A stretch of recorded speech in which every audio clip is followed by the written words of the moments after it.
and they're into the stretch, and it's Mohaymen who has taken the lead on the outside. Mohaymen to the front, pulling away from Zulu. Fellowship is third as Mohaymen pulls away.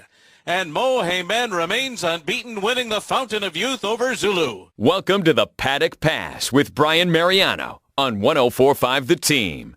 Yes. Welcome to this weekend's edition of the Paddock Pass. Here, I'm your host, Brian Mariano. And on last week's edition, we went over the Fountain of Youth Stakes and whereabouts we were going to put Mohaymen. And watching the race, boy, did he impress. I was very impressed in the way the horse ran, how easy he won, wasn't even asked. And of course, hopefully most of you played the Pick 4 ticket after scratches came out to be a $16 ticket, and we cashed that, paying $78.40. That was a huge winner. Looking back at the race, I was around some friends watching it, and I was concerned because, of course, I get a little bit, nervous watching some of these races, especially when you have a Pick 4 going. Not that it was going to pay a lot, but we still had a chance, and that was a single that I had on the ticket. And I had a friend of mine look at me and said that he will not even have the whip come out. It'll be that easy of a win. So I felt really confident after hearing that. And of course, he won. This is a big deal because this will set up a huge clash in a month in the Florida Derby between him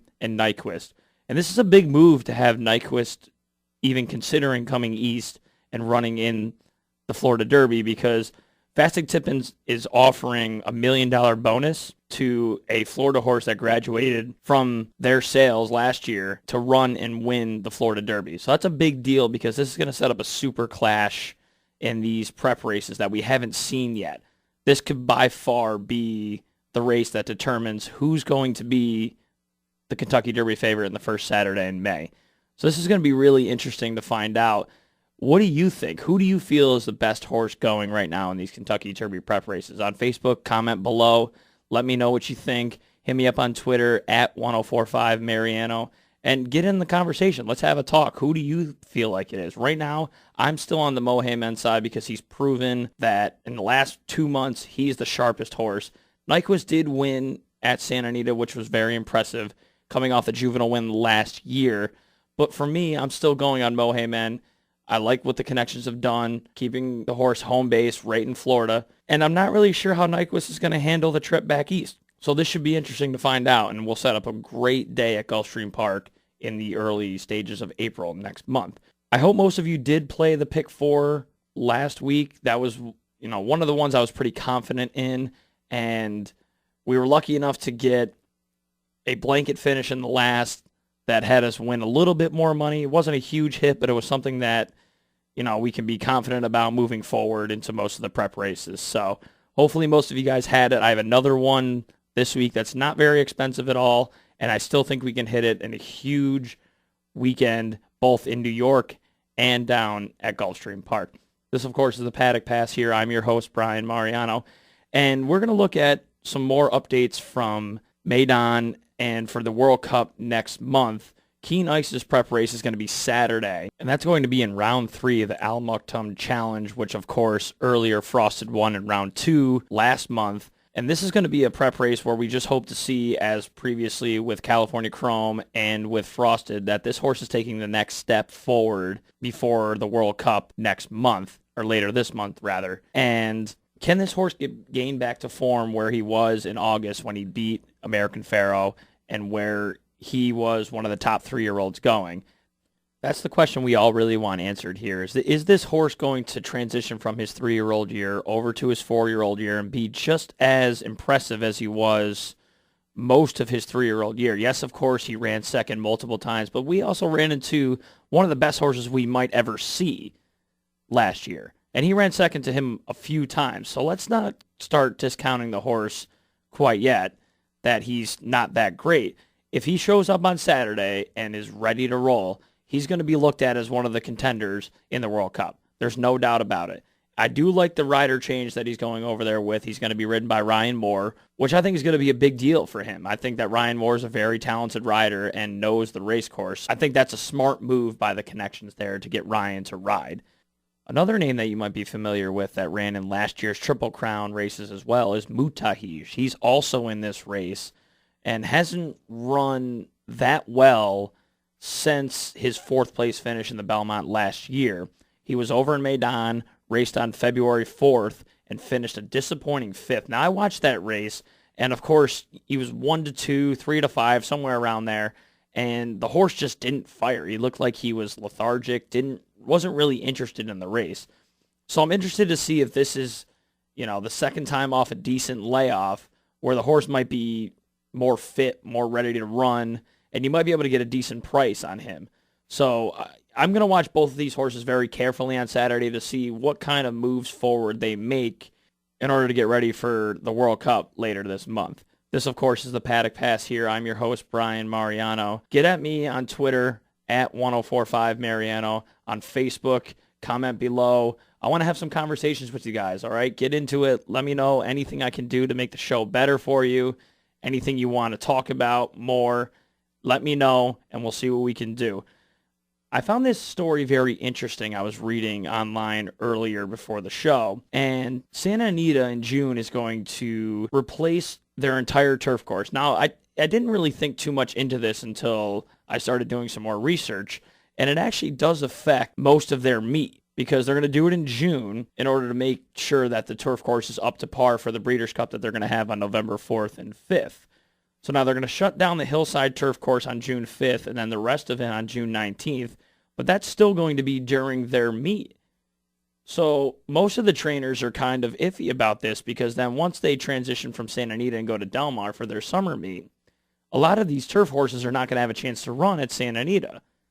So most of the trainers are like, why are we doing this right in the middle of the meet? Why don't you wait till you're done and then you can do it while we're running at Del Mar and then go from there, which surprises me a bit. What is the rush? I understand that you have the Breeders' Cup later this year, but it can't take that long. I don't understand why it's going to take that long. So let me know what you think. Is this really a big deal, or is this just something, okay, whatever, they have to replace the grass, we'll worry about it when I'm handicapping the Breeders' Cup races in November. So let me know, is this really a big deal for you, the horse player, or are you just kind of shaking this off and saying, whatever, it's really not that big a deal, I'll worry about it in November? And obviously, I really don't think it's a huge deal, but I think it's going to be a big deal for a lot of the trainers and owners that want to run their horses on this turf course, especially that's the time where a lot of the turf horses are getting into form for a lot of the big turf races running at Saratoga, at Del Mar, and they need those prep races that could be in that June period. So I still think it's kind of a big deal that this is going to happen. Let me know how you feel. Drop me a line on Twitter, on Facebook. This weekend's big race is going to be the Grade 3 Gotham at Aqueduct. And this, I looked at it briefly beforehand as the entries came out and handicapped it a little more this morning. And this race is really competitive. I was shocked on how great a field they got for this Grade 3 event. But Chad Brown has the favored Sharaf, I believe it is called. He looks really good. Pletcher's 2 can be the one that could upset this. Mo Power seems to be the better of the two there, but I really wasn't sure how much I wanted to invest in this race. And of course, if you're playing pick 3s and pick 4s, I would probably add most of the horses in this race. I definitely look at the 2, the 5, the 7, and 8. Those are probably the main 4 that I would use here. But if I was going to play this race on some sort of a budget and not really need to spread out that much, I would just play a $2 exacta box, 2, 5, and 7. I think those are the 3 major players in here. I'm not sure how big that's going to pay, but if you have a bigger wallet than I do, then you can go on and hit a little higher than this. If I'm going to play a triple here, I'm probably going to single the 2. I'm going to stay with Chad Brown, throw the 5, 7 underneath, and then play all. A shout out to our producer, Gaz, who that's his play, loves to play all on the end of trifectas. So I'm going to go 2 over 5, 7 with all if I'm going to play that race. I would make sure you pay attention to this race because this is going to be a big step to figure out who's going to move on in the New York prep races and who's going to be the leader in that category. I know Chad Brown is looking for another horse. He has flexibility already in a prime spot. If Sharaf can really take a next step up here, he could have a couple looking to run the first Saturday in May. That should be really interesting to find out. Thank you for joining me here on the Paddock Pass. Of course, I am your host, Brian Mariano. And last week we had a really good week. I was really excited about that day. Did a lot of homework on it. We did really well with our picks. So I believe we were 85% in the money, over 50% winners. Not a lot of huge prices early in the card, but we caught a decent amount later, especially hitting the 10 in the last part of our pick 4, which made it, of course, paid $78. This week, I tried to look for a little bit more of a shot in my best long shot pick. Last week, we had a chance, but the ride just didn't work out for us. The trip wasn't that great, so we didn't go along with that. Unfortunately, no luck. This week, my best bet, of course, is probably not going to be a very big price, but I think this horse is going to win. If you're starting off the card, it's race number 1 at Gulfstream Park, and I'm going to go with number 3, Strike 'em Down. This horse is taking a major drop down from claiming 25s, non-winners of 2, down to claiming 62 5s. And this horse just seems to be dropping and dropping, looking for a win. And I wasn't sure how much I liked him until I saw the layoff. Hasn't run since November 26th. Huge drop down here. Had a nice bullet work February 26th of 48-2. Nick Juarez seems to be around when I need him to be, so I'm going to look at him here. You're probably not going to get a great price. I'm probably looking at anywhere between 6 to 5 and 9 to 5. But if you're starting off pick 5s, pick 3s, you want to single in doubles or put them on top in exactas, this is the horse I think is going to win to start off your card at Gulfstream Park on Saturday. My long shot, I actually went all the way to the end of the program in race 13, and I went with number 9, JC Manba. And unfortunately, I like to go by trainer numbers often. Here I couldn't do it. Charles Simon doesn't have great numbers to the meet so far now, but I like the way the horse is dropping into this spot. Again, this seems to be a theme, a lot of my picks on the card for Saturday. A lot of horses dropping down into easier company. This horse seems to be one that can fly late, and I do like that, especially at the mile distance. A nice bullet work on February 5th, a 49 flat. So we'll see. I think this horse can have a chance. He's not going to be crazy priced, 25, 30 to 1, even 40 to 1 like we had last week. But this horse is going to probably pay anywhere between $27 and $40, depending on how the bettors want to go about it. So I think if you're looking for a late score, this horse is going to be on my pick 4 ticket that I'm going to give you. It's actually going to be on the site, and I'll give it to you right here. I do like this horse, and I always look for a price at the end a pick 4 sequence. So we're moving right along here on the Paddock Pass. Of course, I am your host, Brian Mariano, and we're going to look at my pick 4 ticket this weekend. Another one that's going to be heavily dependent on some scratches. I threw in also eligible, especially starting this pick 4. And so we'll see how they play Saturday morning. Of course, follow me on Twitter at 1045 Mariano. I will adjust tickets on there on the fly depending on scratches, changes to the track, stuff like that. But we're going to try and keep the momentum rolling from last week's pick 4 ticket and move it right onto this one. I didn't go too expensive on this one either. Last week after scratches came to $16. This one's going to be $22.50. And I'm going to start right off in race 10. It's going to be a main special weight, $50,000 at 7.5 furlongs on the turf. I went 5 deep in this race. I don't know what it is between Gulfstream Park and their turf course. I just can't seem to handicap it that well. So I try and go deep as I can, especially in this type of race, main special weight. You're not really sure what you're going to get. So I went 2, 3, 7, 11, and 13. 13 on the card is an also eligible. I'm not sure if he's going to get in or not. So I would make sure you watch for the changes, the scratches, to see if that horse were to get in or not. If he does, I think he has a heck of a chance. Just missed last time out earlier in February. I'm going to go 5 deep early in this leg. The next leg is going to be where I take a stand. Now, this is a tough race. If you have the extra coin, I do recommend going a little deeper if you can. But I'm going to stand pat in the Gulfstream Park handicap here with Valid. I'm going to go with Marcus Vitale, who always seems to have good numbers at Gulfstream Park. Nick Juarez seems to be my guy the last week or two. And the horse just seems to be running very well. Ran a really game second last time out in the Don behind Misawish. And always seems to be around. He seems to be in very good form right now. It's a Knockout is going to take some money, but I'm staying away. He ran okay in the Don. We haven't really seen him for a while. He ran in the Kentucky Derby, then took some time off, won an allowance optional claiming, then took, a month or 2 off.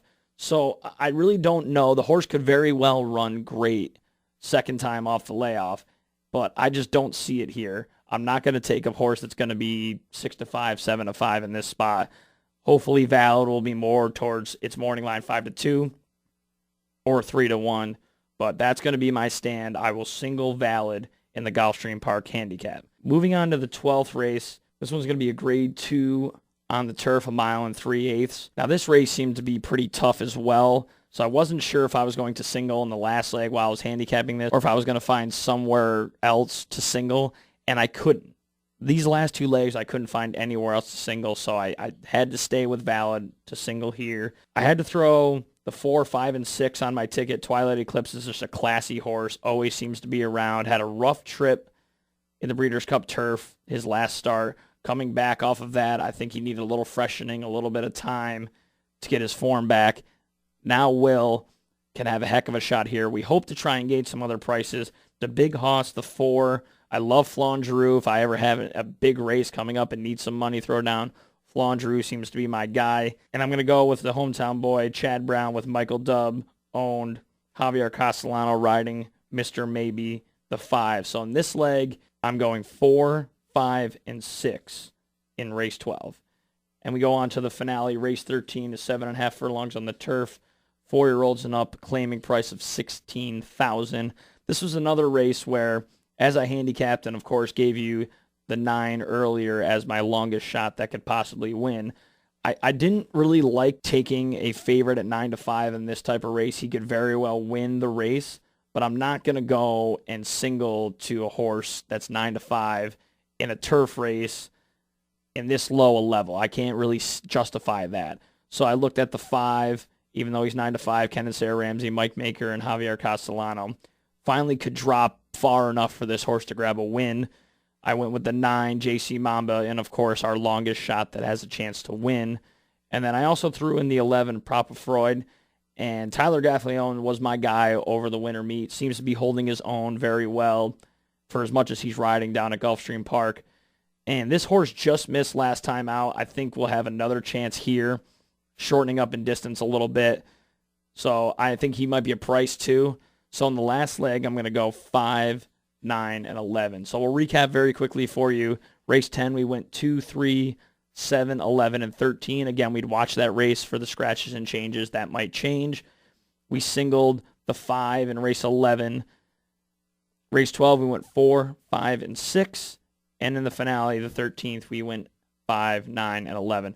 That's a total ticket of $22.50. And hopefully we'll just keep the momentum going. I appreciate you guys listening.